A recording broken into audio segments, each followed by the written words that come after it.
Hi friends, welcome back to our channel. ఈరోజు కాకరకాయ fry ఎలా చేయాలో ఈ వీడియోలో చూద్దామండి. మనము ప్రతిసారి చేసే కాకరకాయ కర్రీలు కాకుండా ఈ విధంగా కాకరకాయను ఒక్కసారి ఫ్రై చేయండి. చాలా అంటే చాలా టేస్టీగా సూపర్గా ఉంటాయండి.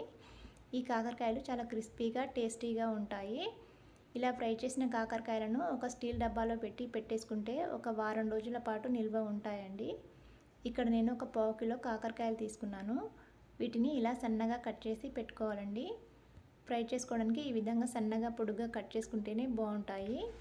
ఇప్పుడు ఒక గిన్నె తీసుకొని అందులో 4 టీ స్పూన్ల శనగపిండి, అలాగే 4 టీ స్పూన్ల బియ్యం పిండి వేసుకొని 1.5 చెంచా కారం, ఈ కారం మీరు తినేదాన్ని బట్టి వేసుకోండి, కాస్త పసుపు, అల్లం పేస్ట్, రుచికి సరిపడా ఉప్పు, 1 చెంచా గరం మసాలా, 1 చెంచా ధనియాల పొడి వేసి కలుపుకోవాలి.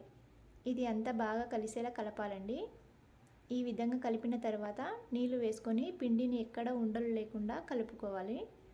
ఈ పిండి మరీ గట్టిగా ఉండకూడదు, అలాగని మరీ పలుచగా ఉండకూడదండి. కాస్త జారుడు పిండిగా ఉంటే సరిపోతుంది.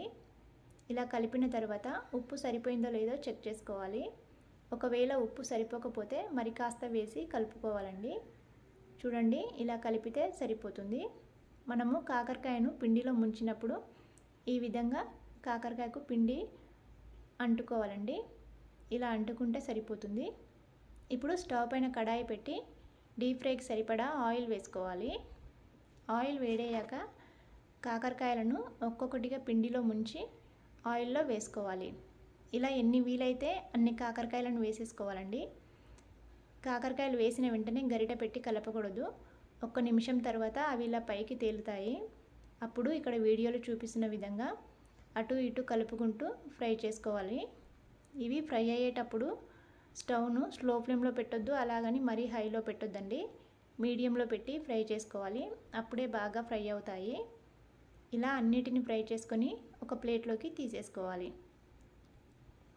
ఇదే విధంగా మిగిలిన కాకరకాయలన్నిటినీ ఫ్రై చేసుకోవాలండి. అంతే, ఇవి చాలా సింపుల్గా ఈజీగా చేసేసుకోవచ్చు. ఈ కాకరకాయలు చాలా క్రిస్పీగా సూపర్ టేస్టీగా ఉంటాయండి.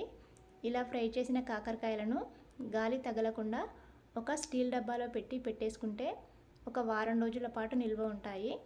వీటిని మనము ఇంట్లో పప్పు, సాంబార్ ఏదైనా చేసినప్పుడు మనకు ఎప్పుడు కావాలంటే అప్పుడు తీసుకొని ఇలా సైడ్ డిష్గా పెట్టి తినేసేయచ్చండి. చాలా టేస్టీగా సూపర్గా ఉంటాయి. మీరు కూడా ఈ విధంగా ఒకసారి ట్రై చేయండి.